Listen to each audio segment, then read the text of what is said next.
She's April. And she's Molly. And we are embarrassed by you. The Book Besties.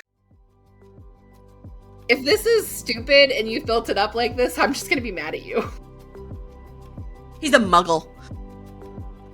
We haven't talked about Twilight in a long time. It made me think of Yosemite Sam.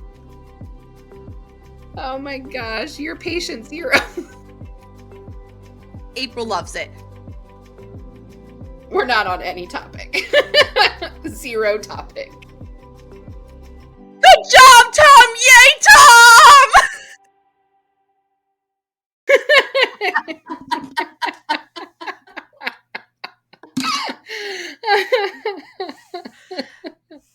You don't like my Yosemite Sam? What the fuck, Molly? Your husband just had a sneeze so loud we heard it on the second story. And I thought he was screaming fuck. It made me think of Yosemite Sam. Haven't you ever seen those like memes about tree? Haven't you ever seen those memes about like dads aggressively sneezing? Like, I don't know at what point. My granddad was like that. It's just my dad is. Like I don't expect men our generation to be in the old man phase. Like, and I'm not saying this to pick on Tom. I love Tom. It's just it startled me. I was concerned Tom about his has been in the old man phase since before I met him, like for sure. Yeah, that's true. I mean, I've known him long enough. I should know that by now, yes. I don't know at what point in men's lives they like decide that they have to sneeze aggressively. Oh, and it's not just the sneezing. Like farts. Like my kids will complain about a daddy fart from the second story. He will be upstairs in the guest bathroom brushing his teeth, and you will hear a fart through the door. Fortunately, and the girls will go, you'll hear the girls go in unison, "Daddy!" Fortunately, Tom does not do that, but he does snore so loud that you can hear him a floor below. Menfolk. Yeah, my Matt's that way too, but I think Matt needs a sleep apnea machine because he stresses me out. Like, Tom for sure does, but he won't use it. So I got bangs. You did get bangs. I like your bangs. I don't know. They're very like 2012 Zoe Deschanel. Yeah, like is that they are very Pinteresty, and I love it because I was never brave enough for them back then. Yeah, but I kind of regret them. Every time I cut bangs, I'm like, maybe this is not for me, and then I do it again. Cute. I feel like I look like Eddie from Stranger Things, and No, it's cute. It's cute. It's better than what I look like. I will actually share in our stories what I look like. I had to rock the bowl cut a lot of my childhood, and that had bangs, and it makes me okay. But childhood Molly, this is not the Molly that's on the pod. I'm not talking about looking bad as a kid. I'm talking about I think I look bad now. No, you don't look bad now. I've always looked bad. I'm probably just going to grow them out and go back photographic evidence. I like it. Oh, speaking of bad photographs, my kids got their photos back for fall for school pictures. Oh no. James has chocolate all over his face and looks like he's afraid. Like he looks like he's scared, like somebody jumped out at a haunted house and then took a picture of him. And Sam is looking like this. Like Sam is contemplating life. Off to the side, like where am I supposed to be looking? They're like those like there's going to be a picture up here of James like and he's looking at him. Like they're quite literally the worst pictures that my kids have ever taken, like in their entire lives. I'm so deeply disappointed. No way. So I had bought them, so now we have to do retakes. But anyway, it happens, man. Yeah. You want to talk about this week's book? I guess. I mean, that's what we're here for. This week's book is a Molly pick. Of course it is. Of course it is, because it's historical fantasy. So it's not going to be an April pick. This book rose to its fame during the height of the pandemic. Okay. It was all over the socials then. You know, it's always... I can't ever find it at Barnes and Noble. Like I've tried to go and buy it there more than once. I got this on Amazon, and they're like, "Oh, we're sold out." So it's definitely popular. It's also a book club book. It's a Chloe Lukens. Who the what guy? I don't fucking know. I probably Chloe something. I probably shouldn't question it because apparently this person is famous enough to have a a book club. We don't have I'm a book spitting club. when I talk. We don't have a book club, but a Book Besties book club would be awesome. That's what our Patreon is going to be, is like a Book Besties book club where we only do a book with the Book Besties. We definitely should start a Patreon, because husband said that he would do like he's do his own takes on our books, and like we could make him read romance novels. Could you imagine like 5-minute quick takes from him on like what the heck was the one with the Fish Town that we were, the romance book? What? It happened one summer. It happened one summer. Imagine a quick take from Tom about what happened one summer. Listen, he'll probably never admit it, but I'm gonna put him on blast. Before we met, he was reading like sci-fi romance. Like, he likes alien porn. He'll probably never admit it, but one time he gave me this book. He's like, I know what I'm getting him for Christmas. You totally could. I know what I'm getting him for Christmas. The alien babysitter. Nice.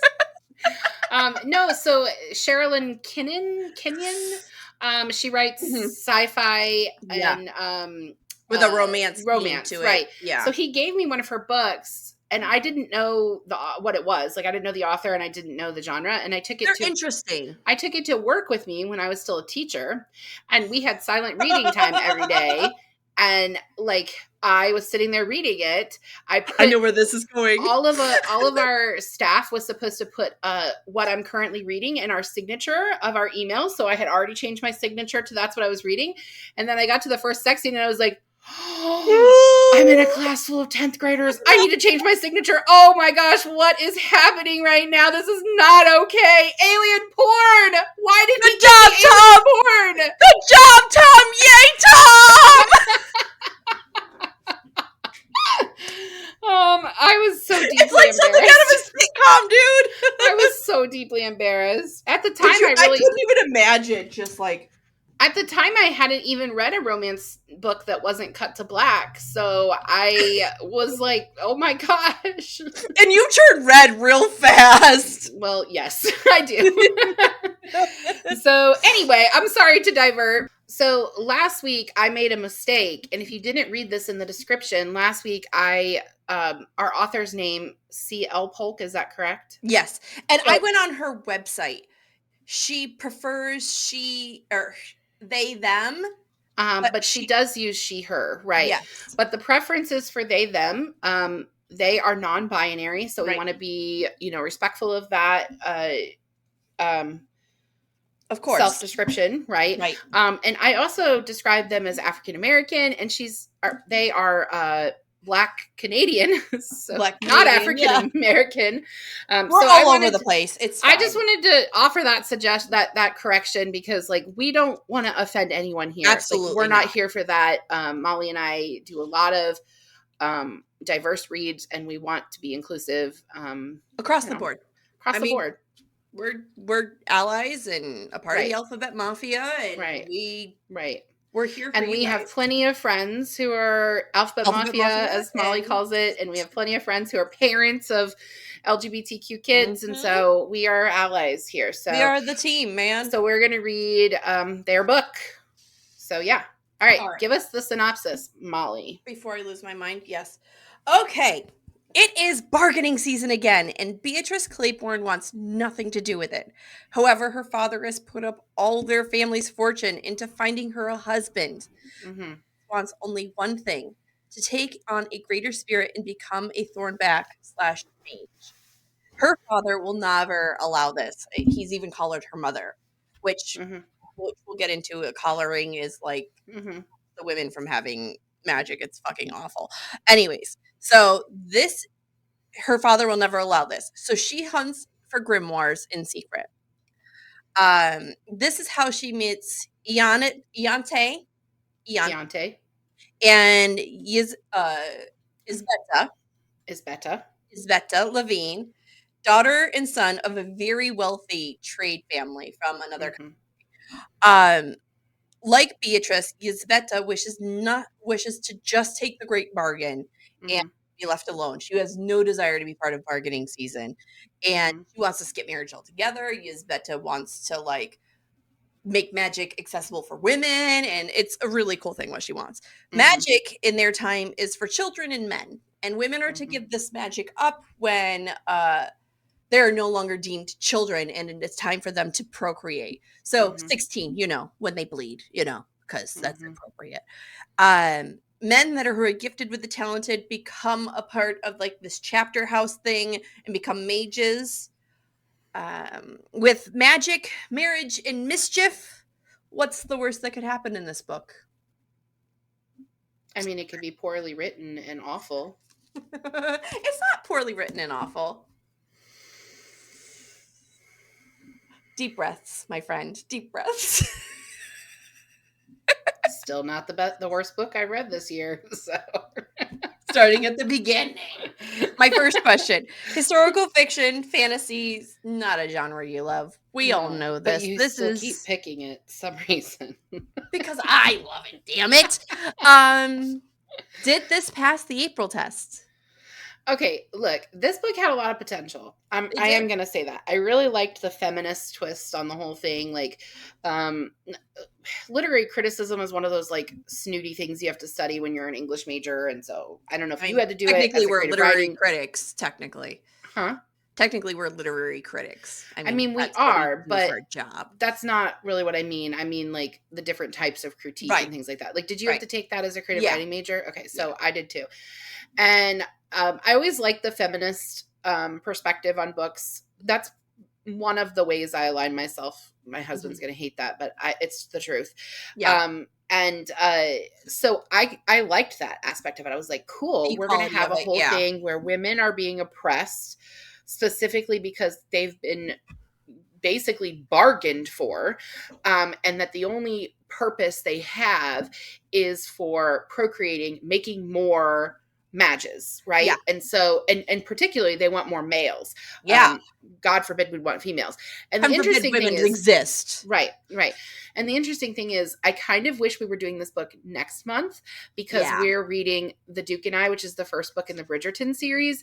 And I just finished the audiobook for it, so I'm actually a little bit ahead of where I need to be right now. But it goes really well with that because that's, the Regency time frame. Regency season that was basically, courting season, getting married, things like that. And that's what bargaining season is, except it's got a magic twist. So there was so much potential here.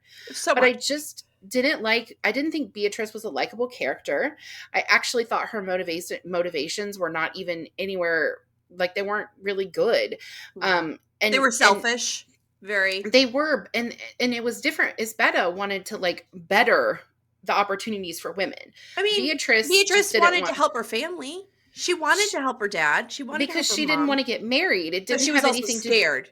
Right. She sees what her mother's going through. It didn't have anything to do with her wanting to better her family. It had to do, I mean, that would have been a result, right? But what she really wanted was not to get married. Yeah. And then, of course, there's the lovely twist of, well, she starts falling in love with Isbeta's brother. What's his name? Iante, right. So now she's falling in love. So what does that mean for her? Like, Iante is the opposite of what she thought she wanted, but he's also the opposite of every man in that world. Right. He actually listens to her. He's listening to what she has to say and why this is grossly unfair for the women. And so there was so much potential here, but I just felt like it didn't hit the mark. I thought that the climax of the book and building towards the end, she threw it away, or they threw it away. I have big feelings about that, and I'm going to push on that a little bit more when we get deeper into the questions, and I have a theory about that, but that ending is a throwaway. It's a throwaway. This book is another book that could have been a series. Yes, absolutely. That's actually one of my questions. So we're going to talk about that. So I fucked up. Normally we read each other's questions ahead of time, but I did not read these. So these are all surprises for me, and I might be a really shitty it happens. Co-podcaster with you this week. What did you think about Polk's writing style? Like, her use of verbiage and her voice is different here because we're not getting first person. They talk about Beatrice in third person, even though it's Beatrice talking. It's very weird how it switches. POVs. I mean, it didn't really bother me, I think, because I was reading it as an audiobook and not a physical book. But I think as a physical book, I'd have been like, what? Fuck? What tense is this? What is the point of view? We changed. This is the first book I've read by them, so I'm not sure if this is normal. Right. They are a Definitely very need a second popular, book. We right? definitely They need are a very second book. popular fantasy author, Very. adult fantasy. Yes. And I guess this is probably me just really wanting us to stop reading all this nonsense and start reading romance again. But I just needed someone to bang in this book, and then I probably would have felt better about it. But that was 100% off limits because the girls, it's Regency. of course, because the girls, of course, had to remain pure and virginal. But the boys because can go diddle whatever they want. Right. Like Midnight Circus, Polk has created a big world here. Huge world. Mm-hmm. I mean, we've learned in this short book, in this pretty thin book, we learn about this whole massive world, right? Yeah, for sure. I have problems with this, like bell ringing, big problems with this. Oh, wow. Interesting. I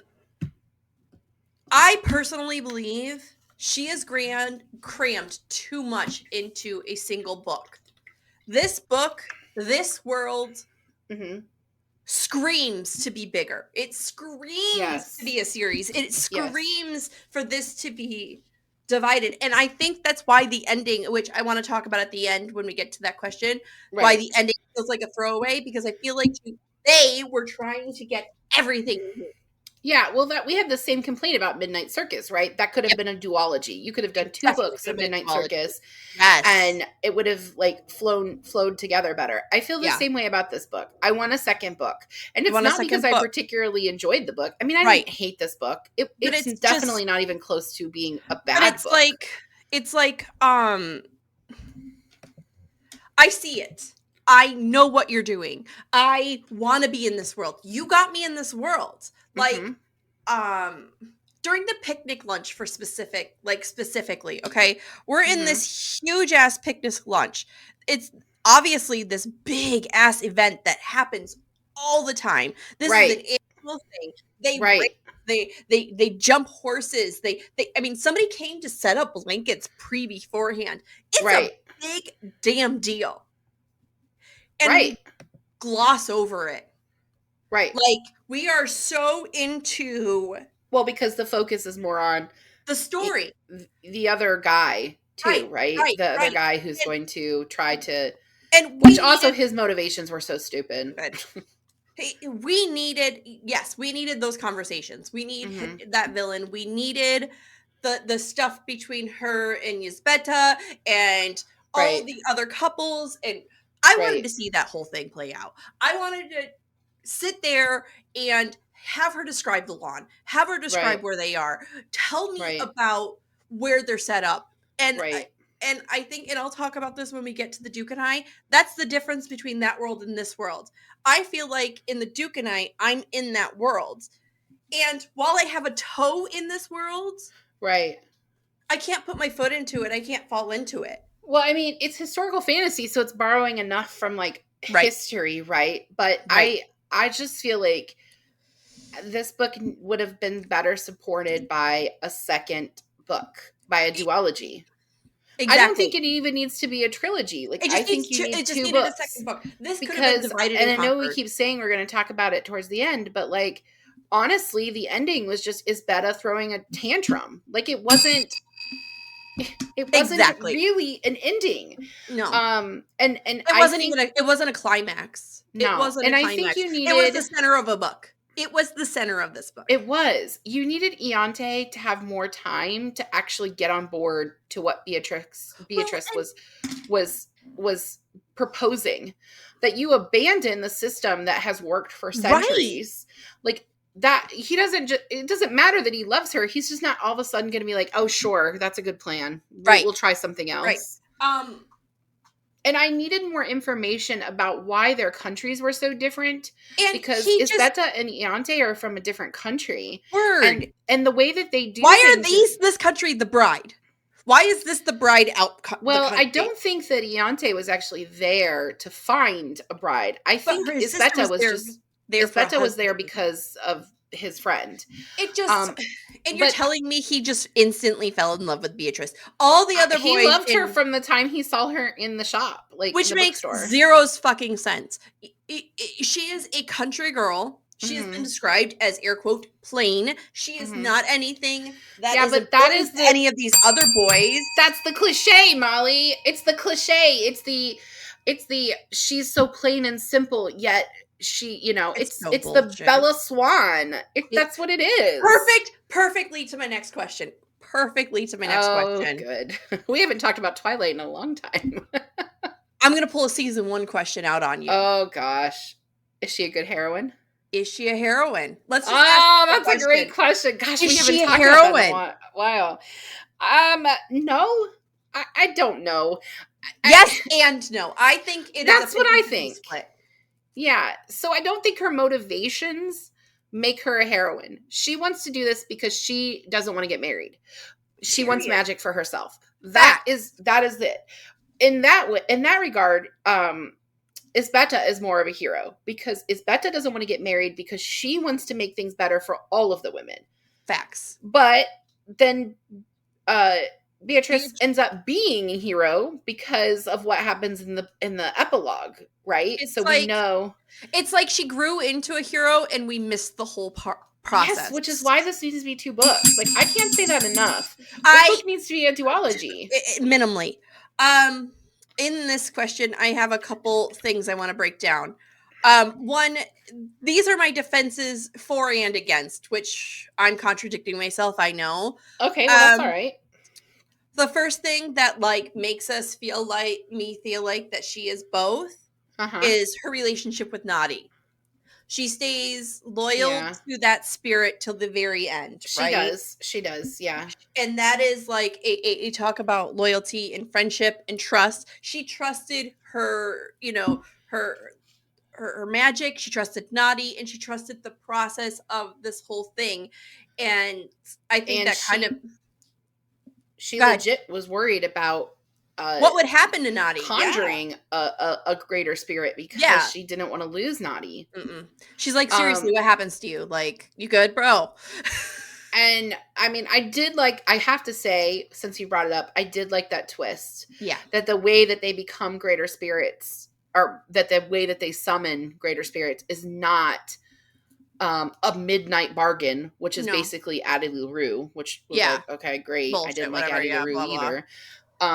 But it wasn't that. It was about building a relationship with a lesser spirit, and then you give them the opportunity both of you to grow. To be a greater spirit, right? I think her, figuring out code breaking and teaching Isabetta the code breaking. She told Isabetta how to do it, though. Yeah. She did tell Isabetta how to do it. Well, sort of. At the end, when she realizes Isabetta has said the name of the book. Yeah.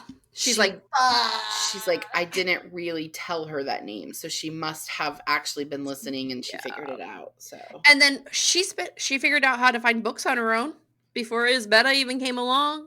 Right. So, I mean, those few things kind of make it a pro and a con at the same time. I just feel like. What do you feel like? I don't know. I feel like it should have been 2 books, but yeah. I feel like Beatrice, the reluctant hero trope is not something I hate. Like, a lot of times I like it. It. Like, last week we had but I don't fabulous think that guest. Was Polk's point. No, I don't think it was either. But last week we had a fabulous guest, right? So we had Kendra Thomas, who's written the Granted series. Oh, and if you've not, go read it. Fuck, go read it. Go back and listen to her episode. Her final book in the series comes out in November. And 7th, so, 7th. I'll put her website in the links. Yeah, for sure. But her hero is also a reluctant hero. Yeah. And but that's different and better. With that book, we were like, yes, we're here for it. Give it to me, yeah. But Beatrice isn't the character I want to know more about. I want to know more about Isbetta. I want to know more about Iante. Beatrice isn't it for me. I feel like we don't know her. Yeah. And you should know your main character by the time you're done with the book. There are more scenes that I feel like I was an editor, which, okay, I'm not. I'm never going to be an editor. I'm never going to be I've tried getting you to be my editor, but that's... I'm not going to do that because I value our friendship. I love you too. if I'm an editor, I've got an author, and I might be wrong, but I'm pretty sure that they don't usually write series, that they write standalone fantasy, which isn't common. Okay, what isn't common, especially because you need to world build. Right, world building takes time.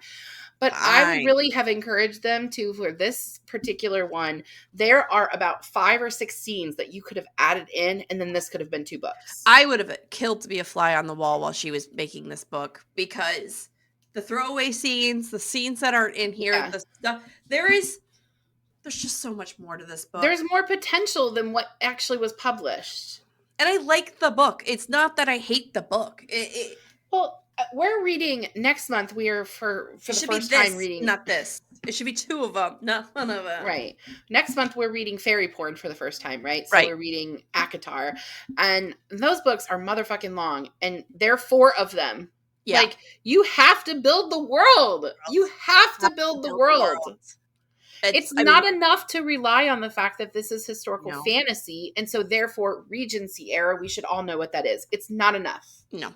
I never really understood what the chapter houses were, other than basically these like clubs where guys practice. Yeah, where boys learned magic. But I never really understood it. Right. Because we weren't getting the inside of it, right? Right. Because I needed that, Molly. I needed that. Some chapters from Yante's point of view or something. Like, I don't know. It was third person anyway. So hey, Polk, we like you. We're like fans and all that jazz. Like, just like a few extra chapters on the website would be cool, bro. Like, real cool. That's all I'm saying. In the beginning of this book, Beatrice and Yzbeta are both under the impression that they must pick love or magic. Yeah. What are you picking? Like, if you're them and in this world and in this situation, what are you picking? Well, I feel like that's a hard question because I am deeply in love with my husband and I would pick him over almost anything. Like, our marriage is my number 2 priority. My relationship with God is number 1, and then my marriage is number 2. And then our kids are number 3. And that's very number 1. But yeah, sleep's number 1. Staying alive, number 1. Whatever. No, I get it. Matthew Biggs and I are down. He's my guy. I am deeply in love with my husband, so I would love tends to be, and I'm also a hopeless romantic, so that would be the way. But again, I really like the feminist perspective in this book, which is that there's something that is powerful in women that's being stifled, and anytime that happens, I'm angry about it, even in a fictional book. Oh yeah. So actually, this has been coming up. So I have a Sunday school class that Tom and I are in, and we're doing the story right now, which is basically it looks at the Old Testament and how it connects to the New Testament. Mm-hmm. It's a really interesting way to study the Bible, which I've never done that before. I promise there's a point, and this isn't religious based. Okay, you're fine. But our class a couple of weeks ago, we were talking about David being a king, but he was born. He was the youngest of many siblings, and he was just like the little runt of the litter, essentially. Mm-hmm. But the story that was leading up to that was a story about a town in which women were bartered for a number of cows, which is not a Bible story, but it's a story that he was using to relate to the Bible story. This is why I'd be burned at the stake. But see, that's because I make the face. That's what I'm saying. I'm literally sitting in class, and after the video was over, everyone was silent for a couple of seconds, and then the men started talking about how many cows, they'd be like, "You're worth more than 10 cows." And I just looked at Tom, and I was like, Don't you dare. I don't want to know how many cows I'm worth. I'm mad that this has ever even been a practice. And Tom knows better. He knows that he's not going to even comment because he knows he'll be mad. Right. And that's the same thing here. Like this, I love that look at magic, right?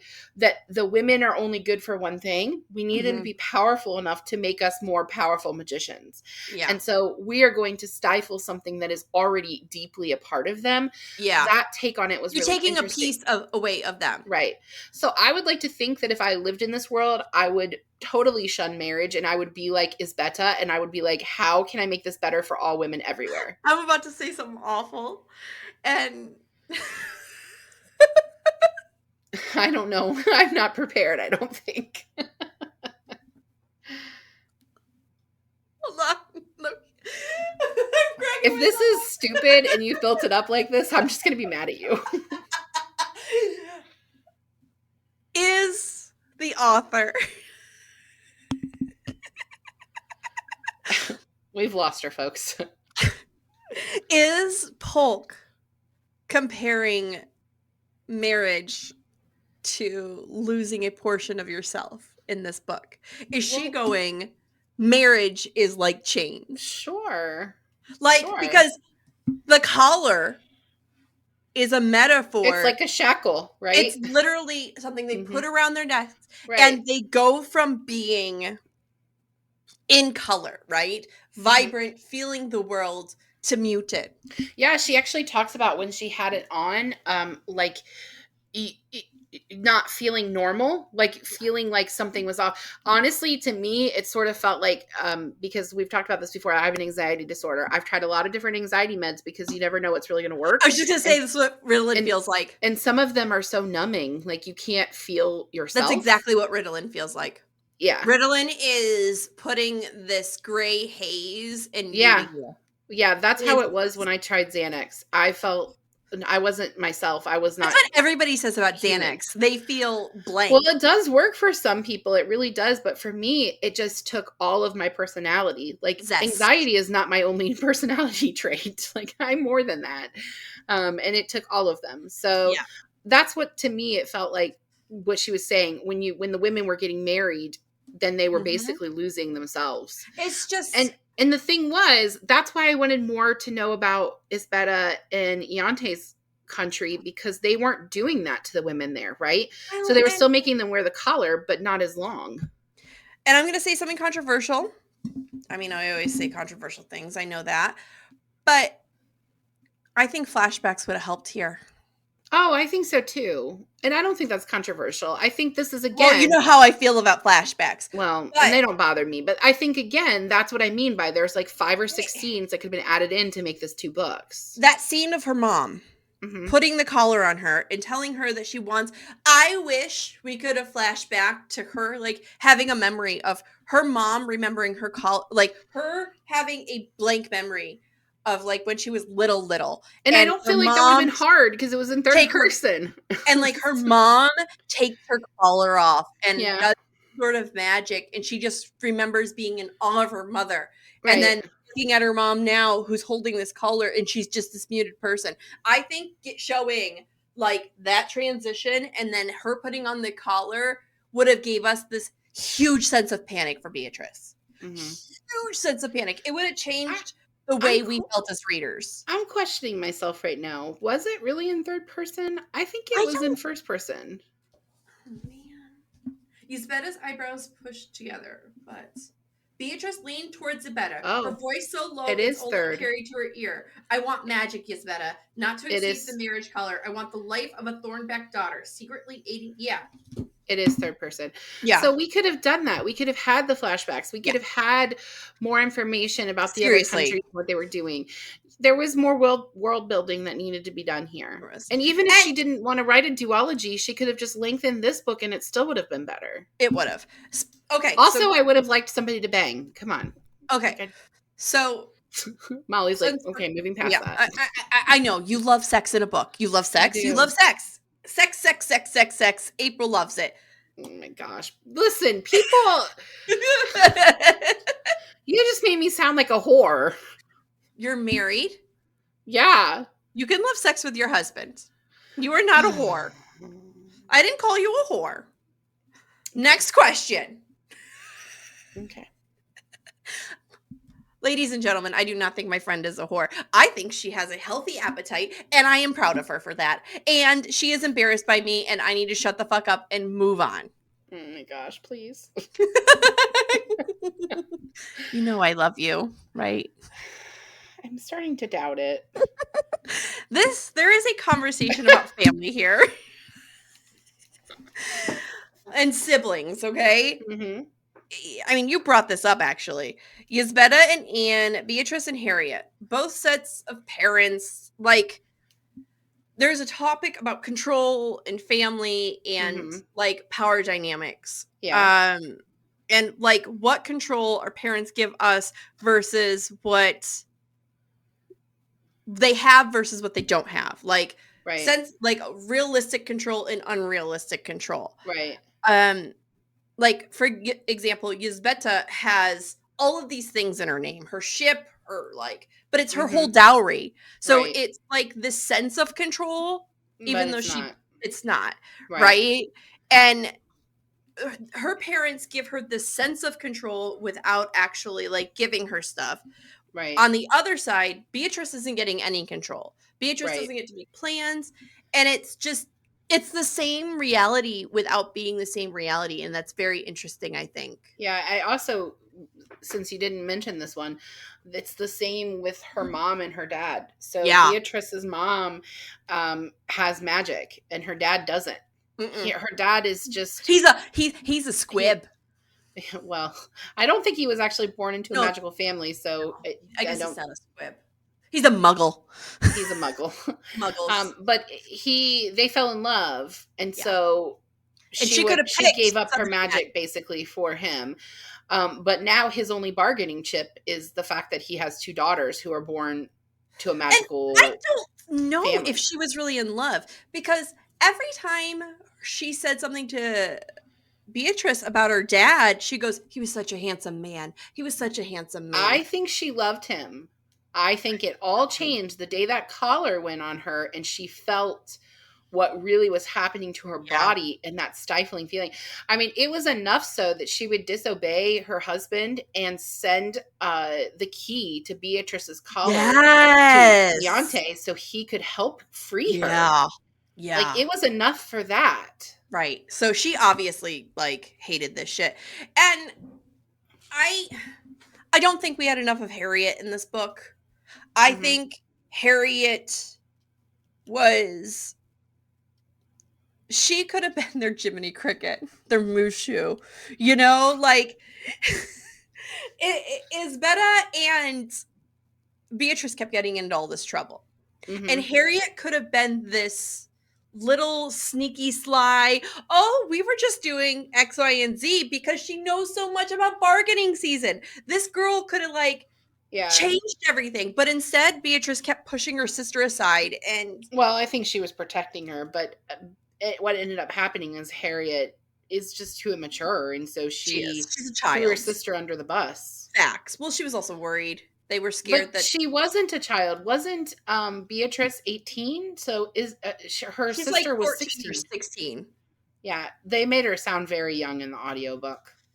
I don't know. Which the narrator for the audiobook was not bad. Like, Yeah, I thought that that she did a really good job coming up with voices for everybody, she did. Oh, this audiobook especially narrator is with the fantastic. accents. Yes. I have a couple checks here for this question I want to go over. So we talked about the collar a lot, Uh-huh. right? And Isbetta's mom, we're talking about this scene a lot, but it's powerful. Mhm. Um, Isbetta's mom like is trying to make her feel better about this collar. Look, your father even had the sigils put on the inside for you. Not like so you're not embarrassed, right? It's not as Mhm. embarrassing that you're collared if the sigils are on the inside and not the outside. It was very demeaning, right? Like Mhm. it's not that bad. We're just gonna turn you into a baby making factory for some man you have no Yeah, but I feelings. think she was doing that to try to ease the her Yeah. mind, but she made her wear that collar early so she would know what Yeah. she'd be giving up. There's So I don't think that that was honest. I think that was clever trickery. there's a conversation about loss of power in family dynamics too here, especially with not just Isbetta and her mom Uh-huh. and like the ship and but Beatrice and her father. Every every like step either daughter made was this pulling of breaking that familial chain Mhm. and and the power struggle between the lead parent in this story versus the disgruntled bad child shows a chink of that chain, and that scene at the end is like a cutting of those ties. Yeah. Like that gangplank was like this metaphor for power, right? Mm-hmm. And as Right. soon as they walked up that gangplank, they gave up the power to the kids. Right. Does that make sense? Yes, it does, but I just don't think that Isbetta went around it the right way. She literally sounded like a toddler throwing a tantrum. Definitely. Like, We talked. it was very much like Ariel in The Little Mermaid. I'm Oh, 16, Dad. You can't tell me what to do anymore. I'm not a child. I looked at a boy in the water and he was pretty, so I'm marrying him. Except the opposite, because Isbetta was like, fuck that marriage bullshit. I'm not doing that. And the last notch on this question I have is actually Clara. Beatrice's the maid. The maid, Yeah, right. it was like she turned to find out she was hiding things from Clara, but Clara was ride or die. Like, ride or die. And also, I have beef. Why is it in all of these fucking books, Clara is the name of the maid? Can we not come up with any Regency era book where the maid's name isn't Clara? I'll try. Yeah, because I know you're doing it specifically. Specifically. Exactly. You are behind every author as they're writing and go, don't forget to name the maid Clara. And then you go to the next author and the next one. And that's how you spend your days. I've made it my mission in life. I mean, that's why you're so tired all the time, is you're jet setting. It has to stop. I wish that's why I was so tired all the time. I mean, it's really putting us behind on pod. Could you stop? How many languages do you speak now? 20 at least, right? If you're trying to stop all of the authors. Sure.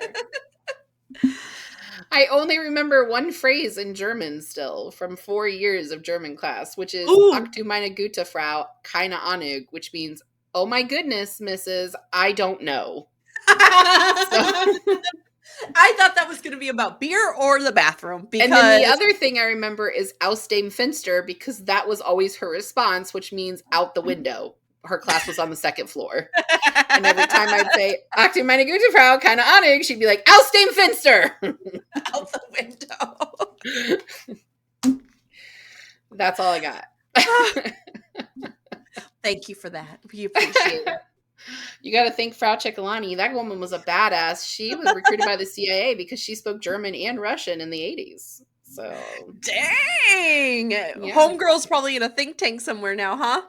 She passed away, but she used to say that she gave up a life of being a spy so she could teach all of us fine children and then laugh maniacally about it.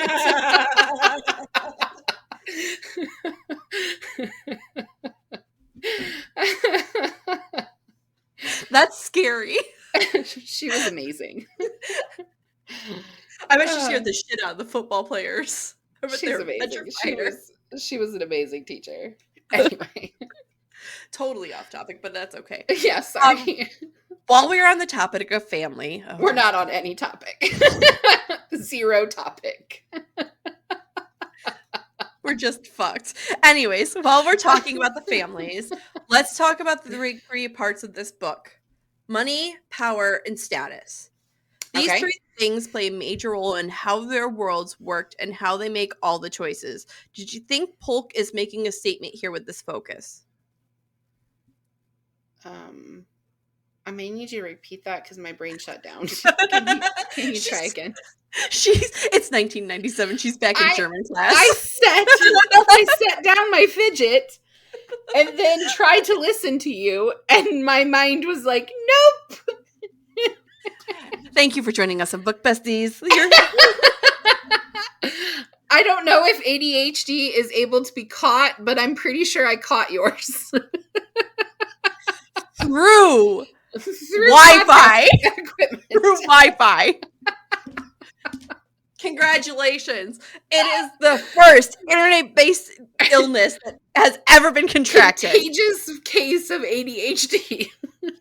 And it's all connected to you, Molly Biggs. You! The audacity! Oh my gosh, you're patient zero. We're doing this when our children aren't home. We are literally doing this because our homes are quiet. Except for my husband's loud sneezes. I think we've lost all sense of control. Can you repeat the question? I'm sorry. What in tarnations? Oh my gosh. Oh my god. I give up. Reset. Oh my gosh. While we are on the topic of family.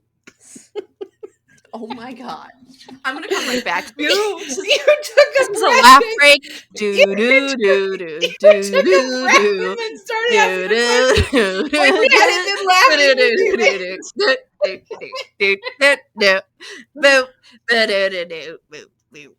All right, we're back.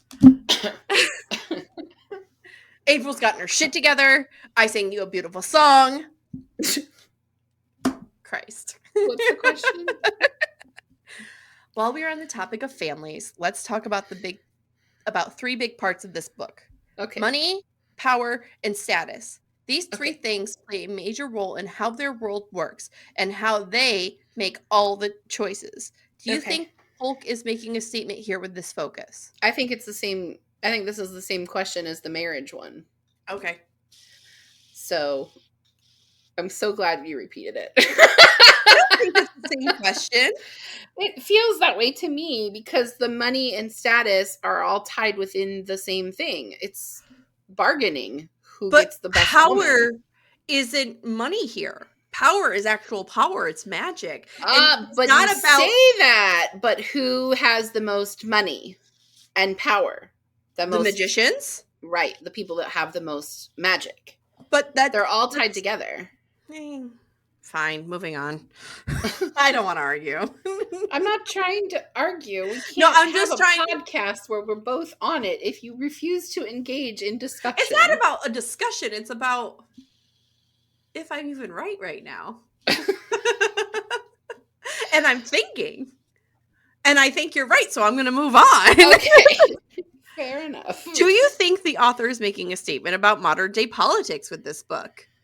Sure. Mirroring women's rights. Hazel and Chestnut, right? Like yeah, I think that there's an argument that can be made about but that. It's more of an underground movement, more like suffrage and the right to vote and less about modern day, I think. If I can find the article again, I will send it to you to put in the description. But there was an interview with the author and they talked about how fantasy has always been political. It has. And I mean, there are a lot of people complaining about now, right? The new Amazon #NotSponsored series that's Lord of the Rings, right? Yeah. There are so many people like, when did Lord of the Rings become political? It just always has been. Bro, it's always literally about the one ring to rule them all. So it's literally always been about politics. I don't know why this is new. Homie, like, why are you like surprised? And when people say the same thing about Star Wars, I'm like, it's always been about politics. The people in power were the bad guys. Like, they talk about that in one of our favorite books, Red, White, and Royal Blue, right? Henry says you don't have to be an idiot to recognize that the Empire is bad. Like, right. He knows. So I'm sorry, but that anyone that questions that is wrong. Like, fantasy is always like that. Sci-fi too. I mean, they're political. There's always I mean, it's hard not to mirror. Right?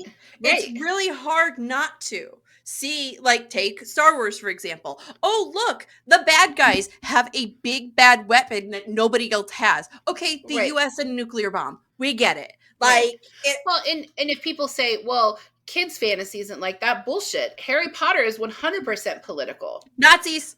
They're literally killing people who do not have the same powers as them. Nazis. It's ridiculous. So it's Nazism, yeah. I mean, fantasy is a great element for escapism, but it's always going to be wrapped in some reality or it's not going to be accessible. Because it's in our brains. Everything it's in our It's ingrained in us. Right. Okay, where were we? I don't know, but we are probably close to the hour mark. We are. Let's talk about the ending. Okay. Finally, Beatrice's father gives her to the bad guy, right? Yeah. And the only reason Which the is bad such a guy cliche. wants her because the other guy wants her and he wants his sister to fucking marry the other guy. Hey, it doesn't fucking matter.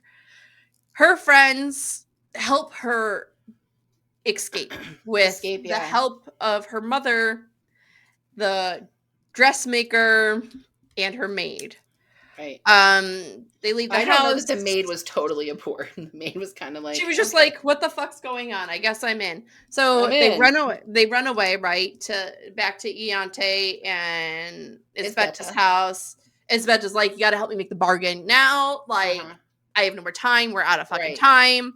Right. And he's like, "No, we need to eat first because you got to eat because eating's important with the great bargain." I don't fucking know why he never Well, explained because we that. never understand what's happening in the chapter house. No. So So, but then Isbetta disappears and like she runs off, and the next thing they know, they're all making the bargain somehow and they're fighting this demon, whatever. Fuck, move on. And then they all become, but what I'm getting to at this point is for Beatrice to make the bargain, Iante had to make the bargain. The right. two of them were bonded during that set like structure. Right. Like they're Right.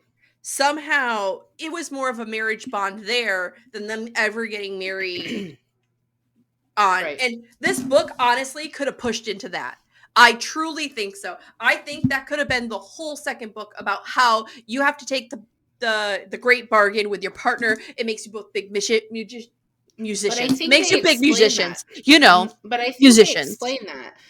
Iante told her that in the chapter house, it has to be two people that go in together to make the great bargain. It's one person that already has a greater spirit, and it's the person who is going to be getting the greater spirit. Right, but and it's he always did, two men. but So I he think they've never already had. He's never. Neither of them had the big great bargain. All he three had of he had had he? the he had a greater spirit, yeah.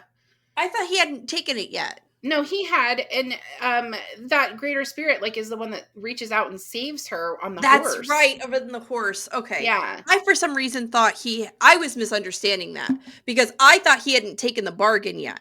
No, he had. She hadn't, and I don't think it's me. In my opinion, it's not really explained if Isbetta now has a greater spirit, even though I know she like picks up like the shadows that are left of that Yeah. spirit. But you have to have formed a relationship with a Right. lesser spirit. Oh wait, maybe Iante hadn't taken the great bargain. Yeah, I yet. don't think he had. But he had a relationship with a lesser Lesser spirit, like she did. Right. But in the chapter houses, it's a man that has a greater, yeah. Right. Right. But I don't understand if like Isbetta ever actually then got the greater spirit She out did. of that. She did. She did. Okay. But she had no bond with him. She had so no bond it makes with him. no sense. Like right.